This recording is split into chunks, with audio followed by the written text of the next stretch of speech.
to smoke weed. I'm living in the sky. I like to blow trees. I like smoking the Zai. I like to be high. Oh, this is your girl Q and Face. we with the High Hour, and we here at MJ BizCon in Las Vegas, and we sitting with Jorel and Richard. So we're gonna hear a little bit about why y'all here. We're cannabis cultivators out of Oklahoma. I'm a musician that's in a band called Hollywood Undead, a popular band. I hate saying that because it sounds stupid, but you know. But I've been growing weed for like 10 years, and this is my business partner with cultivation right here. So that's why we're here. Oh. So you cultivating in Oklahoma? Yeah, I'm looking for. Is that where you started cultivating? I'm from LA, so I grew up in Hollywood. I started growing in LA like 10 years ago, and you know, I tried to go legal out there, and it was impossible. It was literally like everything I did in California. They were just like, a fire inspection was 40 grand when the candy factory next door that made like caramels was like 500 bucks. So everything we did, I was getting like double tax. I was getting screwed left and right, and I put so much time and effort into it. And then they're like, you know, you need a diaper changing table. I'm like, kids can't even come in the building. That's illegal. Why do I need a diaper changing table? So this was me and a bunch of people. We all went in together, and like it just never worked. After like 2 years of like the bureaucracy of like legal cannabis California, I just gave up. I was like, I'm done. Because my friends are still trapping, making like so much money, and I'm just like sitting on my hands because I can't grow in the building. Yeah. So I was like, I'm just gonna go back to the black market, and then Oklahoma went legal, and I was like, I'm gonna try it out there, and it worked out so far. Do you feel like no matter how legal it gets, it'll always be a black market? Yeah, I mean, I talk to this stuff. I got so many friends in this industry. It's kind of impossible because the way the government does it is wrong. You know, you're gonna overtax everything. You're feeding the black market. It's impossible. There's no way to not have a black market. You know what I mean? It drives up the black market actually because they overtaxing the legal market. Yeah, so like your boy down the hallway's got an 8 for 40 bucks. It's the same weed that's at the dispensary. Like I could sell half a pound to like let's just call him Mike, half a pound to dispensary. Mike's charging 40, dispensary charging 80 because it's overtaxed. So people are just gonna go to Mike instead of the dispensary. You know. So as a cultivator, does that harm your business in a way? Does it make it like where you make less money now? It does, and like. But the thing is like, I can't hate on it because I live on both sides of the fence, you know, so I grew up in the black market. I can't hate on people that are doing it. I decided to go legal. My journey is different than everyone else's. I can't blame somebody for staying in the black market, even if it messes my legal business up.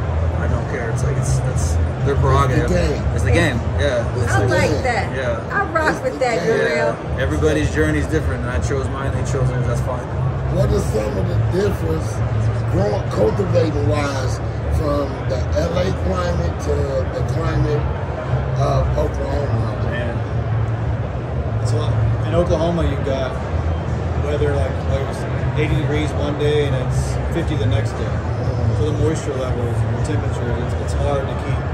Like LA, it's 75, 80s constant. Yeah. So you get tornadoes. Yeah, it's the market. It's crazy. So our ACs, we have to have so much ACs now, so much humidifiers to try to keep the indoor climate leveled out, so it's tough.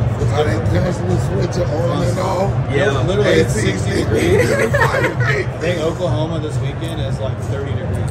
We left when it was 60. Yeah. So it's just constant shit. It's hard. Like my mom, I was like, oh, like, sorry, I'm looking at the power bill. She's like, what is it? I was like, 16 grand.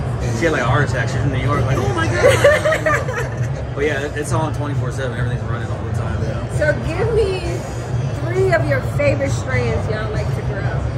Tokyo Snow is from Compound Genetics. We popped it from seeds, but I fed on it. It took us probably like 200 seeds and narrowed it down to 1. Because when you pop, some people don't know this, when you pop seeds, you got 20 of the same strain. Every single seed looks different. Like one's 20 feet tall, one's 1 foot tall. Like they're all different. You gotta it's called pheno hunting. You gotta find the right one. Some test high THC, some turn purple, some don't.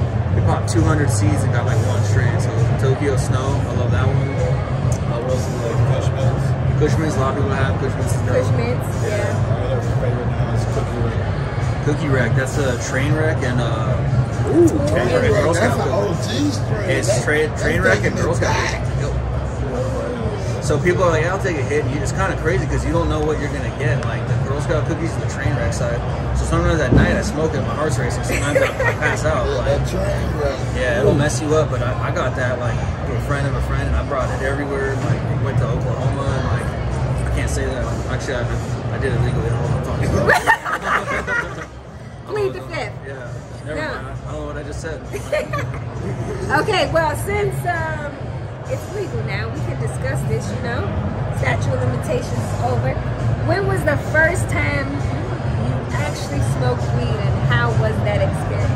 Mine was terrible. It was like two dudes, Nate and Chase, they're from a gang called Hollywood Dogs, and like they P-dogged me, which is like either PCP or like coke, and like we're in the alley, and I took a hit of the joint, and I started like melting into the wall, and my arms couldn't move. I was like, "Did you just P-dog me?" And they were like slow motion, like ooh, ooh, ooh, ooh, and I couldn't move for like 2 hours. But those dudes smoked like PCP all the time. It's like weed with I don't know what it was, or crack. Wow. And so that put me on weed for a long time. Friday. Yeah. I didn't smoke weed for a long time after that because it was such a bad experience for me. Man, you got the stories. We need to hang out. You seem like When was fun. the first time you smoked?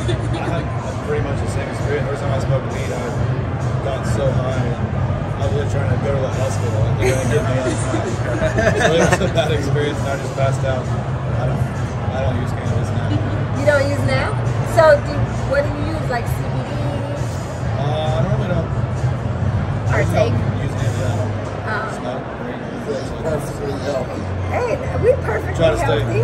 I think I stay healthy. I'll take smoking gummies weed. every once in a while to sleep, or smoke the pen to go to bed. That's up. Okay, so before we wrap up, let everybody know where they can find you guys, how they can get in touch.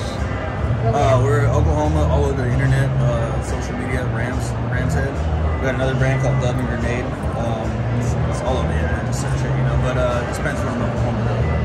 Okay. Right, yeah. He said just Google him. That's Yeah, it. just look Just it up. Google him. Remember this face. The Instagram's Rams Canna. Rams Go Cannabis. on Instagram. At Rams Canna on Instagram. Yeah. All right, thank you guys for coming out with the High Hour. We here at MJ BizCon 2022, just checking out all the companies that's representing the culture, the culture, the culture.